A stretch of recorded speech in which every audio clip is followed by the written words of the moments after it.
In 2019, researchers at the Silent Spring Institute measured PFAS levels in the blood of 178 women and asked in detail about their everyday habits, including which dental floss they used. The women who reported flossing with Oral-B Glide tended to have notably higher blood levels of PFHXS,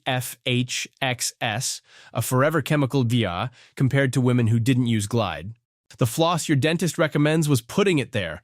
A later consumer lab screen sent 39 different floss products to an EPA-certified lab. Levels of organic fluorine, a marker for PFAS, ranged from 16 all the way up to 248,900 parts per million.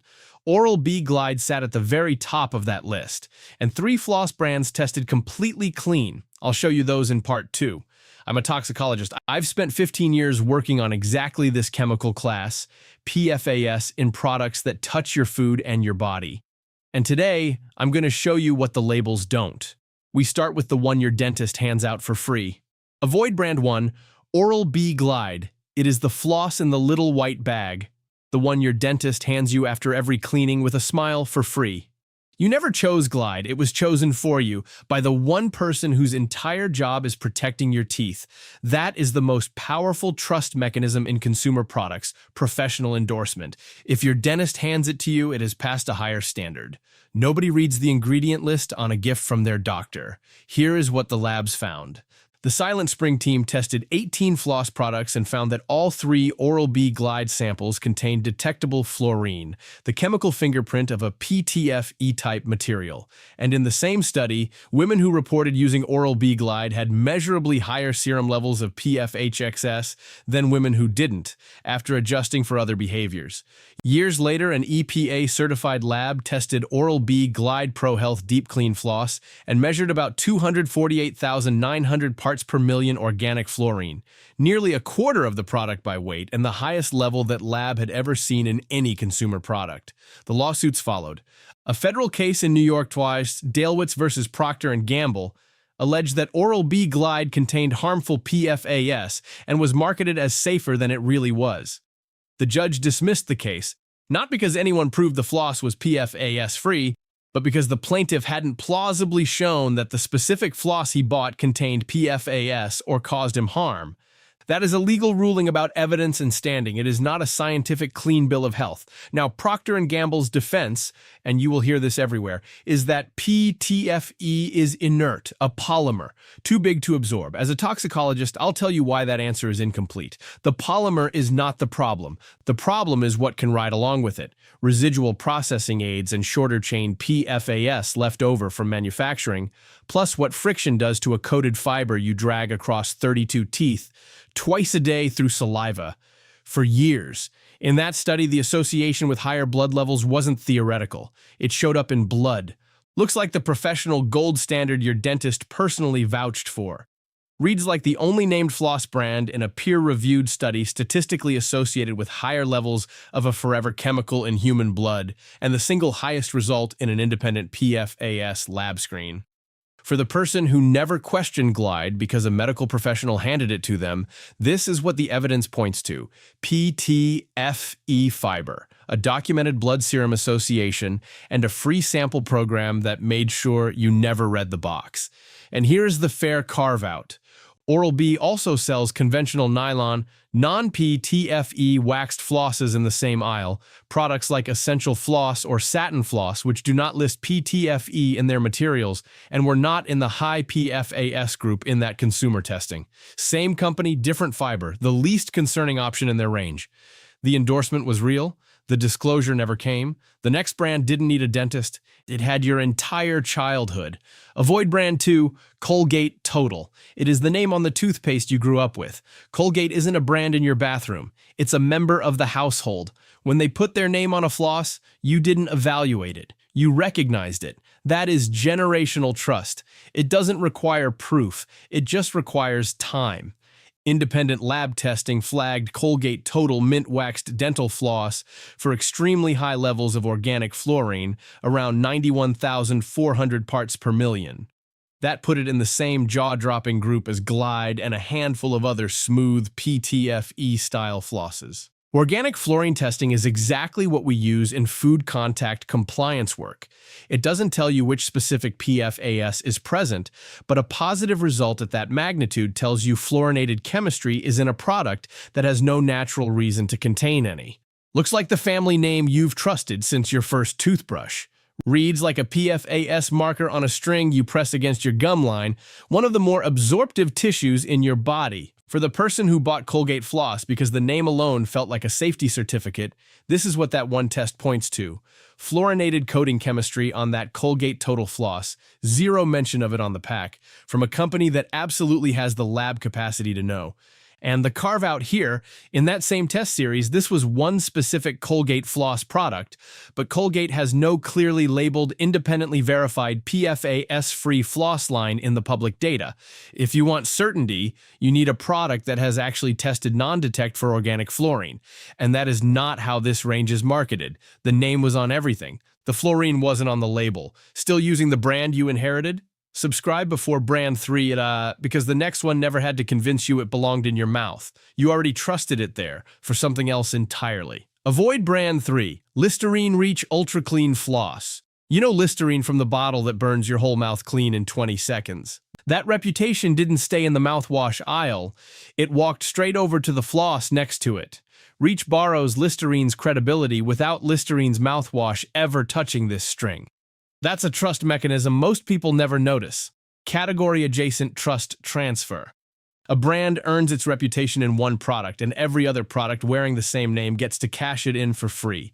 Independent lab screening flagged Listerine Reach Ultra Clean Floss for organic fluorine at about 16 parts per million. Now, I want to be precise because proportion matters. That is nowhere near the six-figure numbers you just heard for Glide and Colgate. It is a small number. But here's the toxicologist's point. There is no functional reason for any fluorine to be in dental floss. 16 parts per million isn't a strong formulation choice. It's either contamination somewhere in the supply chain or a trace of a coating that was never declared. It's a much smaller concern than the six-figure brands. It's just not nothing. Looks like the same clean mouth authority you trust from the blue bottle. Reads like a smaller but still unexplained PFAS signal riding on a name that earned its trust somewhere else entirely. For the person who picked Reach because Listerine on the label already meant something, what you actually get is a brand transferring trust it never re-earned for this specific product. The mouthwash reputation was real, it was never floss tested. The next two brands didn't earn your trust either. They just made questioning them feel irrational. Avoid brand 4. Amazon's own floss, Solimo, and Basic Care. It is the one the algorithm suggests when you're already checking out. Same aisle logic as Glide, half the price, 4 stars, 10,000 ratings. Choosing it doesn't feel like a choice. It feels like math. Price rationality is the quietest trust mechanism there is. When something is cheap and popular, questioning it feels like paranoia. Independent screening flagged Solimo Extra Comfort Mint Dental Floss for organic fluorine at about 94,200 parts per million, one of the 4 highest PFAS indicators in the entire panel. That's the same magnitude of fluorinated chemistry as the premium names, just under a different label. Store brands typically don't run their own factories. They buy from contract manufacturers, sometimes the same ones as the big names. Same kind of fiber, same kind of coating, different box. You didn't necessarily escape the chemistry by paying less. In this case, you bought it at a discount. Looks like the rational swap that saved you $3. Reads like the same magnitude of fluorinated chemistry, minus even the pretense of a research department. For the person who bought Solimo because paying more for string felt absurd, this is what the test points to. The same class of coating as the premium brands, chosen for you by a supply chain, not a safety review. The price was real. So was the fluorine. If your floss came from a store shelf instead of a dentist, subscribe now, because the next one hides behind the one word that's supposed to mean the opposite of this. Avoid brand 5, CVS Health Floss. It is the store brand you buy while picking up a prescription. The shelf sits 40 feet from a pharmacist. The logo literally contains the word health. Context is a trust mechanism. You assume everything inside a pharmacy has been screened by the standards of a pharmacy. It hasn't. Store brand cosmetics and oral care products are not reviewed like medications. They share a building with your prescriptions, not a safety process. And here, CVS is genuinely a mixed bag, so I'll give you both halves. In the Silent Spring study, CVS Health Super Slip Ease between waxed dental floss tested positive for fluorine, the signal of PFAS-type chemistry in the fiber. But in the separate consumer lab screen, a different CVS product, CVS Health Ease between original dental floss, came back non-detect. No fluorine signal at all. Looks like a health product from a health store, approved by health professionals. Reads like unreviewed contract manufactured floss wearing a pharmacy's credibility, where one product on the shelf can carry a PFAS signal and the one right next to it tests clean. And you have no way to tell which is which without a lab. For the person who trusted it because of where the shelf was, the takeaway is that the pharmacy context did none of the safety work you assumed it did. You have to read the specific product, not the store. The pharmacy was real. The screening was assumed. The next brand cost 3 times as much and made you feel just as good about paying it. Avoid brand 6, Burst Refillable Dental Floss. It is the floss from podcasts and influencer ads. Sleek, refillable canister, minimalist branding, better for you vibes. Burst is what you buy when you're tired of drugstore plastic and you want something that feels like an upgrade. That is aspirational trust. The belief that a cooler design and a higher price automatically mean better ingredients. In independent lab testing, Burst Refillable Dental Floss, Juniper and Berry, showed about 208 parts per million organic fluorine. That's not in the 6-figure range with Glide and Solimo, but it is still a clear PFAS marker and a product marketed as a premium, eco-forward alternative. 208 is small next to Glide. It is still fluorine that has no reason to be there.